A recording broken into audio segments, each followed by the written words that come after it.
Hello students, आज हम human I and colourful world के टॉपिक एटमॉस्फेरिक रिफ्रैक्शन को डिस्कस करने वाले हैं।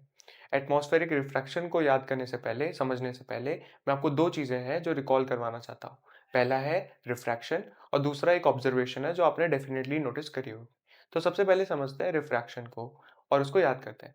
हमें पता है रिफ्रैक्शन क्या होता है। लाइट की ये प्रॉपर्टी होती है कि वो हमेशा स्ट्रेट लाइन में ट्रैवल करती है, बट जैसे ही वो किसी दूसरे मीडियम में एंटर करती है वो बेंड हो जाती है। अगर वो डेंजर मीडियम से एक रेयर मीडियम में ट्रैवल कर रही है, तो वो अवे फ्रॉम नॉर्मल बेंड हो जाती है। और वहीं वो अगर रेयरर से डेंजर जा रही है, तो वो टुवर्ड्स द नॉर्मल बेंड हो जाती है। तो ये हमारा रिफ्रैक्शन होता है। अब हम दूसरी चीज़ एक ऑब्जर्वेशन को रिकॉल करते हैं। कभी आप बाहर ट्रैवल कर रहे होगे, तो आपने देखा होगा कोई भी जो हलवाई होता है, उसकी अगर वो कोई भी चीज़ कढ़ाई पे तल रहा है या फिर आपने वो हॉट कढ़ाई के ऊपर जो भी एयर देखी होगी, वो वेवरिंग कर रही होगी। ये आपने डेफिनिटली नोटिस किया होगा। ये होता कैसे है इसको अंडरस्टूड करते हैं और उसी के बेसिस पे हम एटमॉस्फेरिक रिफ्रैक्शन को समझेंगे।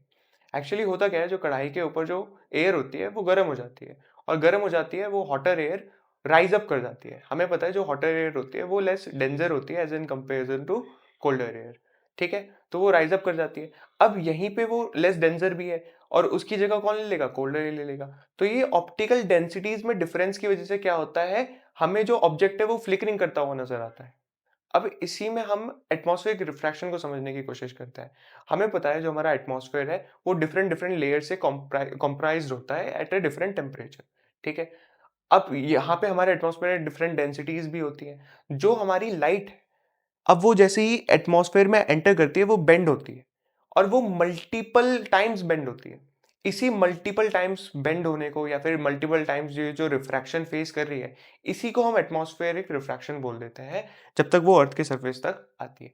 इसी वजह से क्या होता है, हमें अपैरेंट पोजीशन कुछ और लगती है स्टार्स की, या फिर जो सनसेट होता है वो डिले हो जाता है या सनराइज जो होता है वो एडवांस हो जाता है। Thank you.